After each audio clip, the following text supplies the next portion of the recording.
Hello and welcome to another part of my Mass Effect 2 Let's Play, and booyah, let's do this. That's all for now. Yes, sir.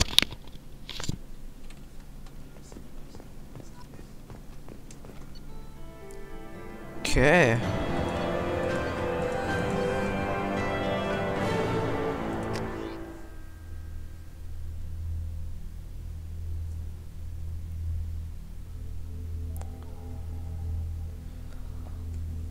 Okay, I know I said in the last episode that this would be an episode mainly about the Codex, so I will not disappoint.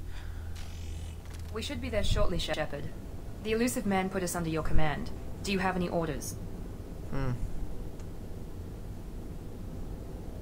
We're gonna find out who did this and take him down.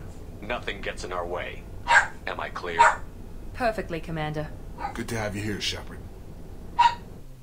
Okay. God, my dog.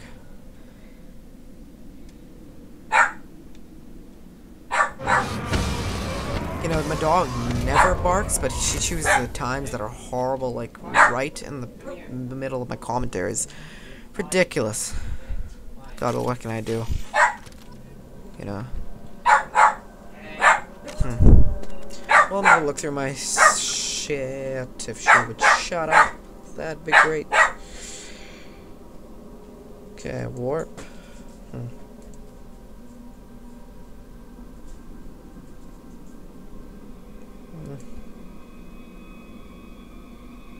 I might. But Jacob. I guess I'll use pull. Why do I not have that? I'll upgrade Cerberus Operative. And I'll have to save the other one. And I will be doing Codex this episode, so I might not be talking too much. 50,000 years ago, the Protheans were the only spacefaring species in the galaxy. They vanished in a swift galactic extinction. Only the legacy of their empire remains. They are believed to have built the mass relays and the Citadel, which have allowed numerous species to explore and expand throughout the galaxy. Prothean ruins are found on worlds across the galaxy. While surprisingly intact for their age, functioning examples of Prothean paleotechnology are rare. Time and generations of looters have picked their dead cities and derelict stations clean. Some believe the Protheans meddled in the evolution of younger races. The Hanar homeworld of Kajay, for example, shows clear evidence of former Prothean occupation. The presence of a former Prothean observation post on Mars has caused a rebirth of interventionary evolutionists among humans. These individuals believe the god myths of ancient civilizations are misremembered encounters with aliens. Okay. It's a bit mysterious. We'll try. In the early 2160s, the Alliance began aggressive colonization of worlds in the Skyllian Verge, much to the dismay of the Batarians, who had been developing the region for several decades. In 2171, the Batarians petitioned the Council to declare the Verge a zone of Batarian interest. The Council refused, however, declaring unsettled worlds in the region open to human colonization. In protest, the Batarians closed their Citadel embassy and severed official diplomatic relations with the Council, effectively becoming a rogue state. They instigated a proxy war in the Verge by funneling money and weapons to criminal organizations, urging them to strike at human colonies. Hostilities peaked with the Skyllian Blitz of 2176, an attack on the human capital of Elysium by Batarian-funded pirates and slavers. In 2178, the Alliance retaliated with a crushing assault on the moon of Torfin, long used as a staging base by Batarian-backed criminals. In the aftermath, the Batarians retreated into their own systems and are now rarely seen in Citadel space. Okay. The Elcor are a Citadel species native to the high-gravity world Dakuna.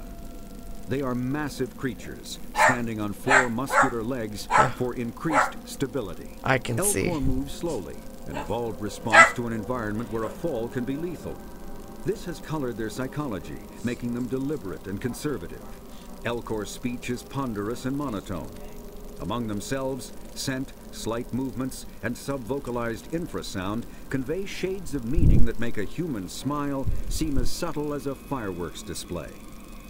Since their subtlety can lead to misunderstandings with other species, the Elcor often go out of their way to clarify when they are being sarcastic, amused, or angry. Dacuna's high gravity impedes mountain formation. Most of the world consists of flat, open plains, which prehistoric Elcor wandered across in small family bands. Modern Elcor still prefer open sky, and can become restless and uncomfortable on long starship journeys. Okay. The Geth are a humanoid race of networked AIs. They were created by the Quarians 300 years ago as tools of labor and war. When the Geth showed signs of self-evolution, the Quarians attempted to exterminate them. The Geth won the resulting war. This example has led to legal, systematic repression of artificial intelligences in galactic society. The Geth possess a unique distributed intelligence. An individual has rudimentary animal instincts, but as their numbers and proximity increase, the apparent intelligence of each individual improves. In groups, they can reason, analyze situations, and use tactics, as well as any organic race. Geth space is located at the trailing end of the Perseus arm, beyond the lawless Terminus systems. The Perseus Veil, an obscuring dark nebula of opaque gas and dust, lies between their space and the Terminus systems. The Hanar are a citadel species known for excessive politeness. Oh my They speak god. with meticulous precision and take offense at improper language. Hanar that expect to deal with other species take special courses to help them unlearn their tendency to take offense at improper speech. All Hanar have two names. The face name is known to the world. The soul name is kept for use among close friends and relations. Hanar never refer to themselves in the first person in conversation with someone they know on a face name basis. To do so is considered egotistical, so instead they refer to themselves as this one, or the impersonal it. Their homeworld, Kaje, has 90% ocean cover and orbits an energetic white star, resulting in a permanent blanket of cloud. Due to the presence of Prothean ruins on the world, many Hanar worship them, and Hanar myths often speak of an elder race that civilized them by teaching them language. Okay. The Krogan evolved in a hostile and vicious environment. Until the invention of gunpowder weapons, eaten by predators was still the #1 cause of Krogan fatalities. Afterwards, it was death by gunshot. When the Solarians discovered them, the Krogan were a brutal, primitive species, struggling to survive a self-inflicted nuclear winter. The Solarians culturally uplifted them, teaching them to use and build modern technology, so they could serve as soldiers in the Rachni War. Liberated from the harsh conditions of their homeworld, the quick-breeding Krogan experienced an unprecedented population explosion. They began to colonize nearby worlds. Even though these worlds were already inhabited, the Krogan rebellions lasted nearly a century, only ending when the Turians unleashed the Genophage, a Solarian-developed bioweapon that crushed all Krogan resistance. The Genophage makes only 1 in 1,000 pregnancies viable, and today the Krogan are a slowly dying breed.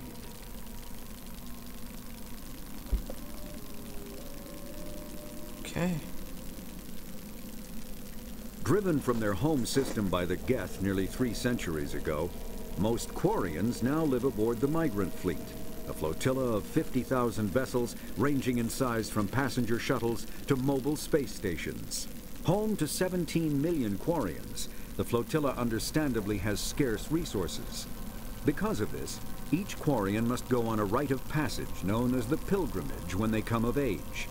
They leave the fleet and only return once they have found something of value they can bring back to their people. Other species tend to look down on the Quarians for creating the Geth, and for the negative impact their fleet has when it enters a system. This has led to many myths and rumors about the Quarians, including the belief that underneath their clothes and breathing masks, they are actually cybernetic creatures, a combination of organic and synthetic parts. A myth common to several cultures in the galaxy Reapers were imagined to be space monsters who consumed entire stars. Archaeologists and mythologists attempting to uncover sources for such myths have yielded little, except interstellar religious themes of all-consuming devils common to primitive cultures. The Volus are a member species of the Citadel with their own embassy, but they are also a client race of the Turians.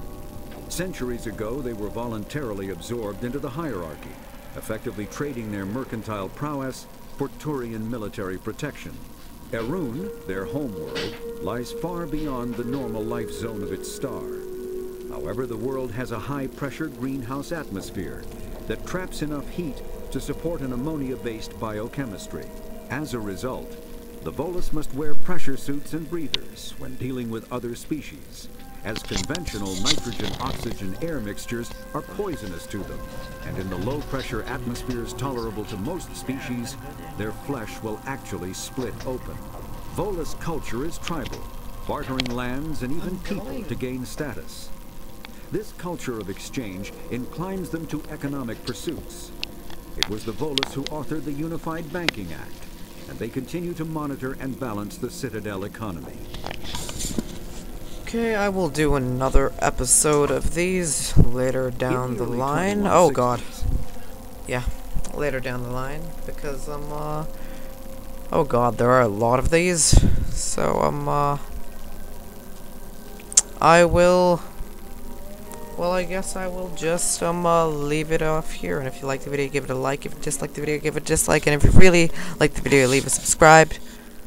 And goodbye.